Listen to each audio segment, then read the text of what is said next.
Sup, Nerdmigos? I'm the Jive Talking Nerd, John Norgrove. We've got Wife here. We're here for another review Jive. So, yesterday was Terrible Movie Tuesday, and it was my choice. And I was scrolling through the bowels of Netflix, and I came upon a movie called Death House. And we watched the trailer for it, and the trailer implied that it was your standard issue maximum security prison full of bad guys, and then there's a prison break, or whatever the fuck, and then, you know, like, our titular main character cop protagonists have to, you know, keep the bad guys from getting out, like, horror, thriller, action sort of a thing, but in the vein of, like, a Sci-Fi Channel movie from the late 2000s. Piece of fucking cake, right? That's what it seemed like. I'm going to read you the thing, and then I'm going to explain to you what the fuck this movie's about, because we watched this last night. This movie is either very, very smart or very, very stupid, and I'm kind of leaning towards it's both. So why not both? Which is just, wow. This is a whole fucking thing. Let me read you this, because this is a fucking doozy of a description. During an exclusive tour, a power breakdown inside a secret prison known as the Death House sends two agents fighting through a labyrinth of horrors while being pursued by a ruthless army of roaming inmates. As they fight to escape, the agents push toward the lowest depths of the facility, where they learn a supernatural group of evil beings may be their only chance for survival. No. Please no. This is sort of accurate. And the Netflix description specifically mentions Dante's Inferno, that this is an allegory towards Dante's Inferno. Yeah. Which is slightly underground prison more accurate. That does go like that, and it does have some allegories to Dante's Inferno. Yeah, well, I mean, so real plot here.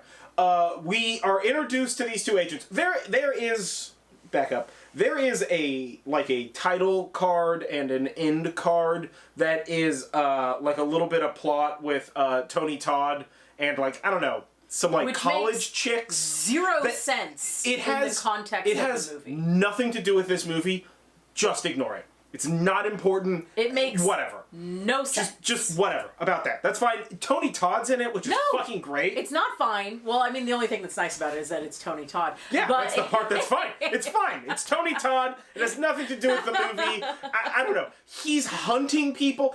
This is the thing. We don't know. It does, because he's the one clearly on the outside providing the, like, homeless that they use to, like, I mean, like, retrain the inmates. That's clearly what's being indicated, and that they're like drug addict homeless is just a fucking lie inside the facility. Yeah. But whatever. Tony Todd's hunting people. He's just a human trafficker. At this point. He's basically just a human trafficker. But there's also some symbolism where he, like, magically black guy knows everything that's going on, as well as there's like a faucet on the side of the road that has blood pumping out of it.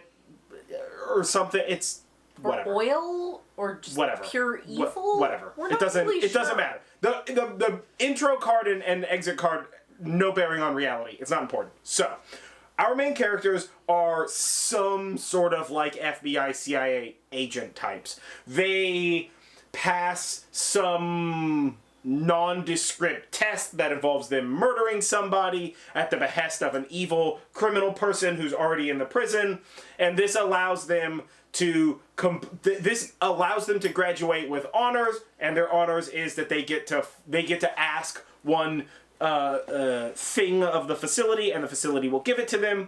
Either way, they're the new agents, and they're supposed to be helping with the facility. We don't really meet any other agents. I don't know what the difference between agents and security guards are. We don't ever learn what the guy's request was. Nope. There's two agents. One's a guy, one's a girl. Their names literally don't matter. The girl's request was to murder the inmate who murdered her mom. Yeah. And that is weird, hey, this is the other guy, you guys both passed, hey, this is the facility, hey, hold on a second.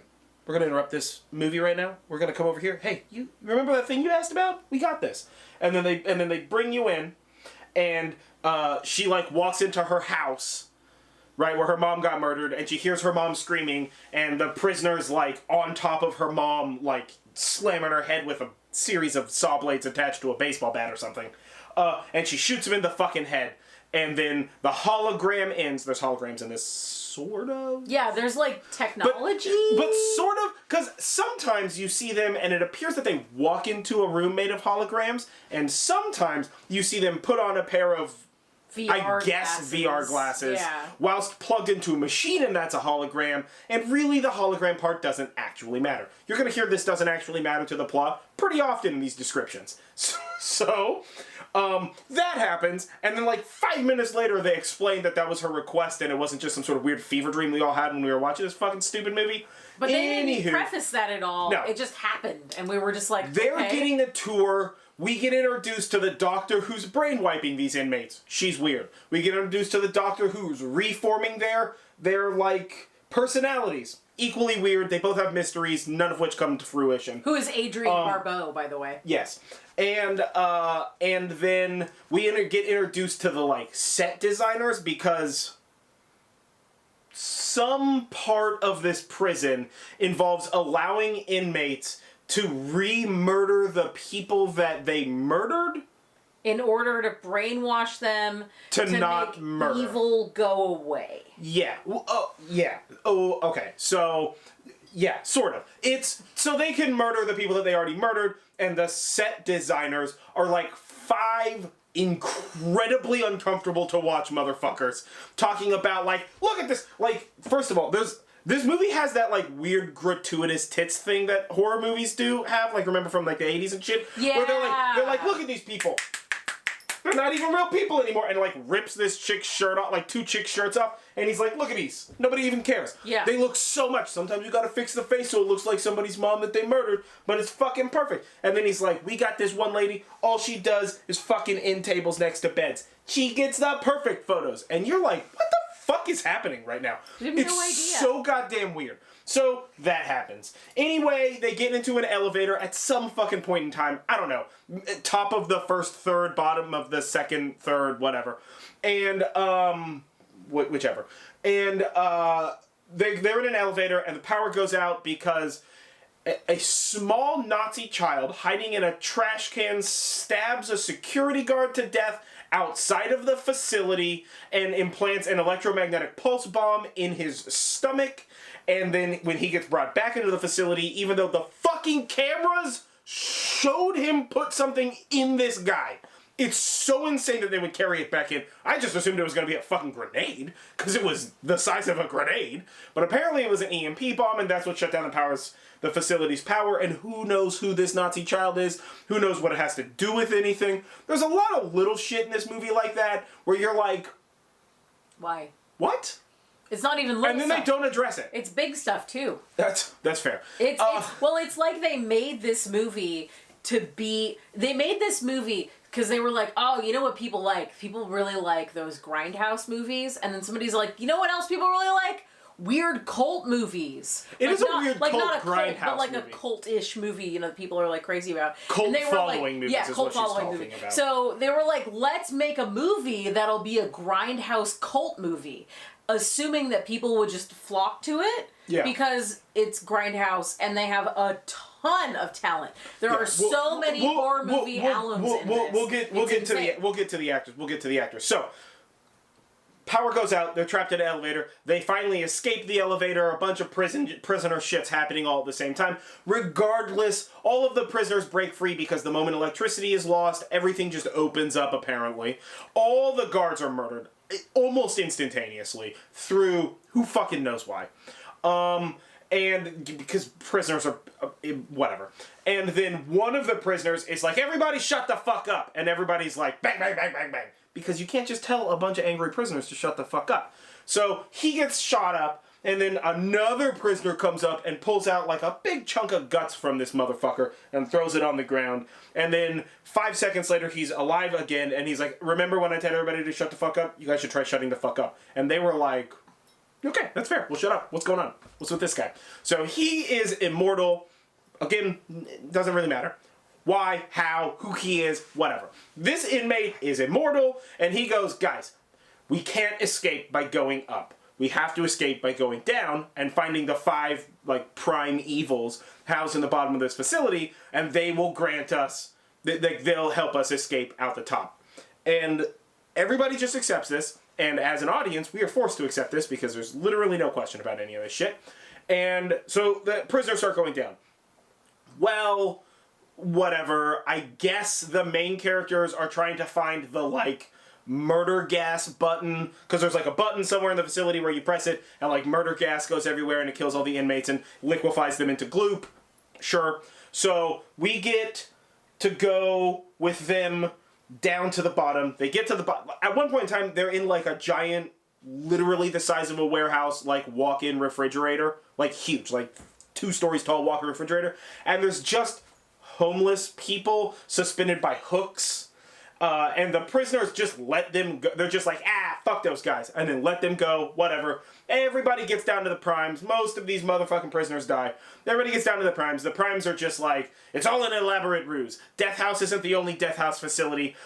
Mankind is trying to remove evil from the world. And if you remove evil, then there is no balance that would allow good to exist. So good would also be removed. And if good and evil are removed, then everybody's just sort of vanilla. And that shit's boring, so that's why we exist. And then the immortal inmate shows up, and he's just like, I follow your teachings. Look at this. I'm immortal. And they're like, none of your shit, dog. It was part of the plan all along. And then just fucking murder that guy, and then let our 2 main characters free out of what I would imagine is just a door. How they got there or why is never questioned. They walk out. Tony Todd exit. That's the movie.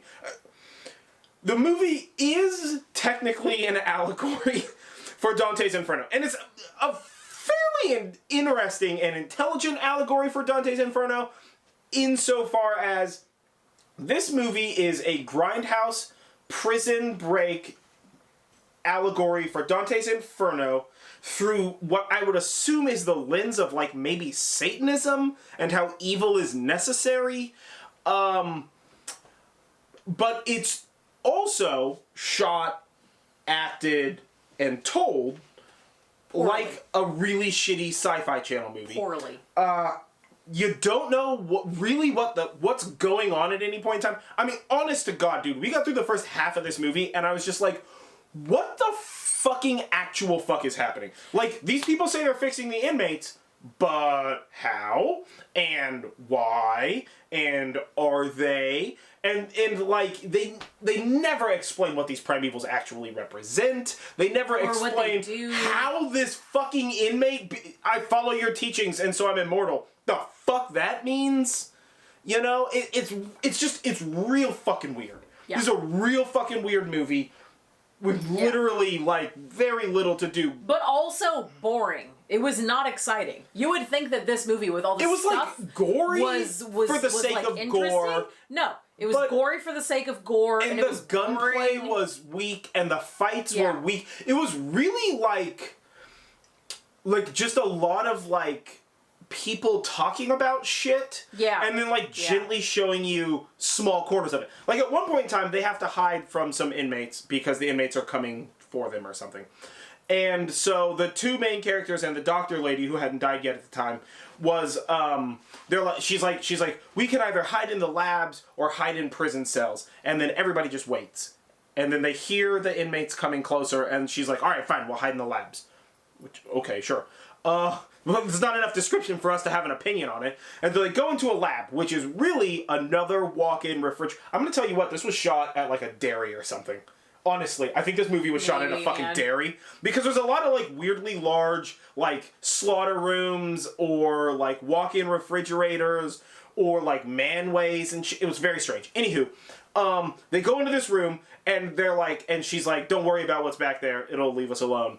And then you hear what's back there hissing at them, and it's like, we don't want to be let out or whatever. And she's like, yeah, I'm not going to let you out. Don't worry. Just leave us alone. And then obviously the agents are like, no, we got to see what's going on. So they turn on their flashlights into the area, and there's just like a bunch of weird fleshless turned inside out demon monsters feeding on each other and babies and shit, and fucking literally zero explanation. Not even a tiny hint of explanation. She's just like, we don't know what happened, but this shit happened. They don't want to be outside of this cage though.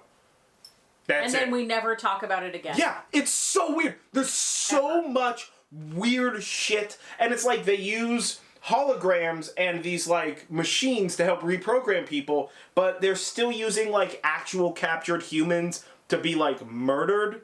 It's so fucking insane. It makes no goddamn sense. It was awful. I'm gonna go through this. It's a brief list of the like main actors and actresses in this, and these are all hyper horror movie alums. All of them are like 5, 6, 7, 8, 10 credits minimum. Yeah. Right?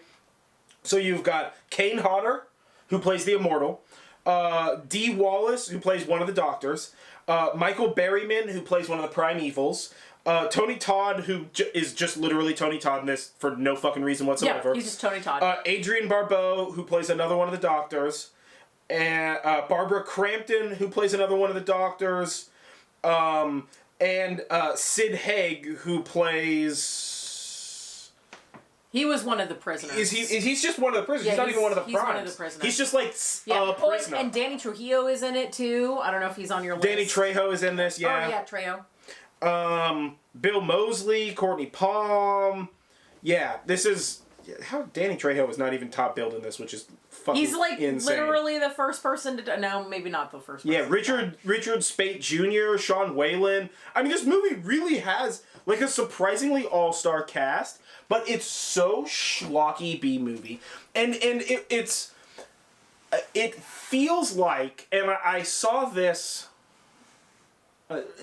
you see this early on, you feel this early on in the movie, and you see it throughout the movie, is it feels like somebody, like some horror director's kid is in college making a college film that's like, you know, all like smart grindhouse college kid films, except it has a bunch of famous actors in it.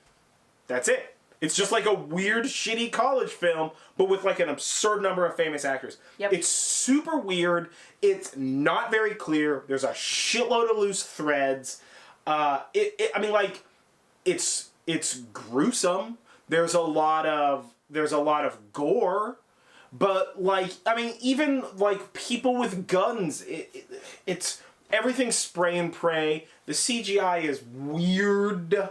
The technology is never explained. Like, there's just too many loose ends for me to give this a good rating. And it was boring. I literally fell asleep during this movie. Some of the things that he's talking about, I don't even remember. Yeah, she fell asleep. I don't even care. It was late. Asleep. She's sleepy. It didn't even matter all the time. But yeah. Yeah, it was like I see the potential for like an intelligent modernization of the Dante's Inferno sort of plot idea quest thing within this movie, but it's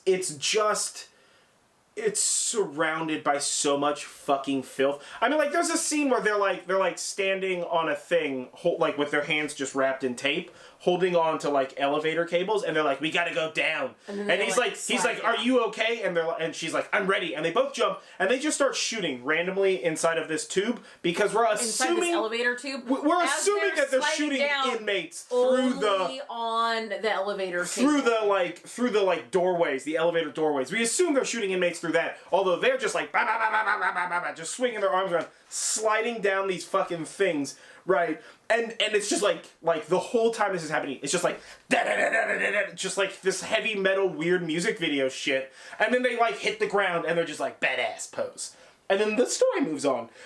Just like, hey, what if we took an intermission to like heavy metal? There's just so many things like that have literally no bearing on the movie, but are necessary things to happen in the plot, so it doesn't even make it feel like, well, they left it in. It's like, well, they, I guess, gave up, figured it. It's like little Nazi kid, giant eagle. Elevator shaft thing, giant eagle. Immortal guy, giant eagle. Everything's a giant fucking eagle in this movie. So you don't just make shit to move plot make plot that's fucking good. Like, this whole movie is weird. It makes no fucking sense. And honestly, it feels like a rough draft of, like, a fucking franchise, not a singular movie, right? It's too all over the place to just be one movie. It would take so much work to, like, tighten this into an actually enjoyable movie. It was terrible. I will give this 1 star, and that is only because of all of the people that are in it that I enjoyed seeing. I mean, I'll give it 2 stars. There are certainly grains of fairly like interesting horror movie ideas in it, and I would like to see. I would love to see, like, one of those, like, in 10 years' time, hey, the director who made this decided to remake his own movie, but better.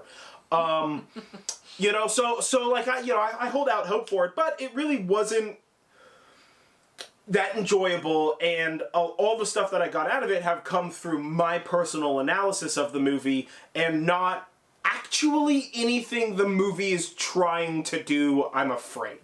You know what I'm saying? Yeah. So, this was Terrible Movie Tuesday. I chose Death House. Don't fucking see this movie. Don't do it. Don't see this movie. Or if you do the right thing like I did. Fall asleep halfway through. Wake up only for the Tony Todd ending. Don't fall asleep. Yeah. It's even more confusing that way. Either way, I've been John Norgrove. This has been Wife. Don't forget to like this video, comment below, share, subscribe, ring the bell, do all that kind of shit. This is Review Jive. And yeah. We'll catch you guys next time. Don't see this fucking movie. It's very stupid.